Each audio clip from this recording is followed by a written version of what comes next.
All right, so we know some breweries didn't do like super. A lot of them didn't do very super. Then you've got old Anheuser-Busch here. That was like that friend that jumps on every single trend and wants to be part of every single thing going on.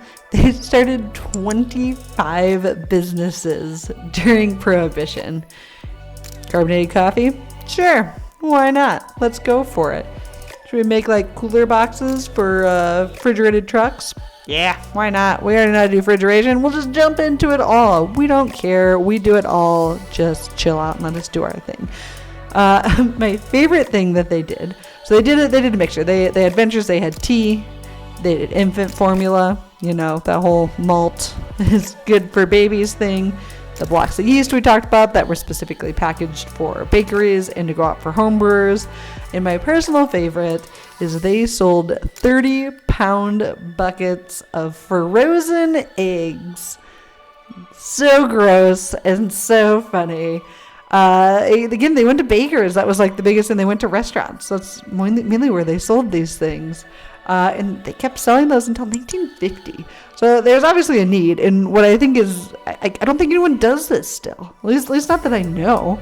So it's weird that it was so popular and it was so predominant. And then why did it stop instantly? If somebody knows, please feel free to chime in. And maybe they still do it. I haven't been in the restaurant scene in a minute.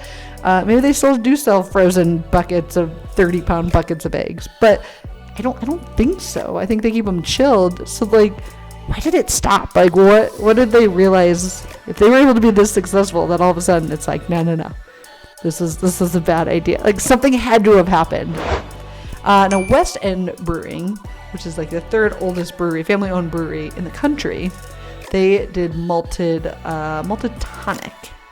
And they kind of had the same winky wink thing going on their label that it read, caution, do not ferment, do not add yeast, or you will create beer. It's like a boxed cake, but for beer. They're like, no, don't do this. But we're going to sell the yeast right next to it. Just oh, don't mix them together. Oh no.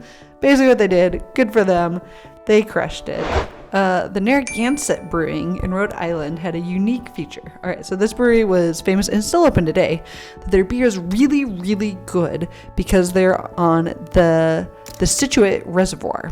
And it's because of the water itself, which a lot of people are going to claim. Coors is going to be right up there with that same claim, right?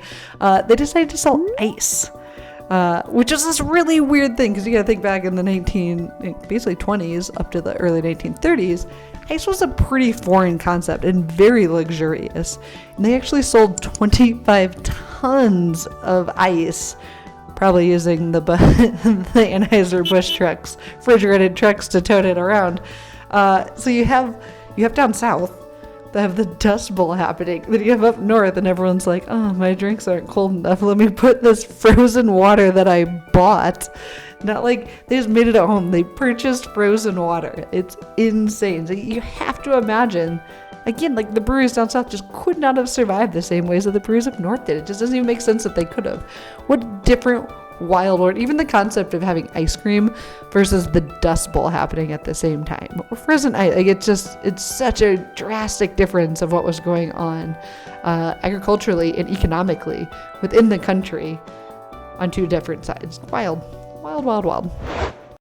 These ventures were the most profitable of the Prohibition times. Do you know what they are? Click here to learn.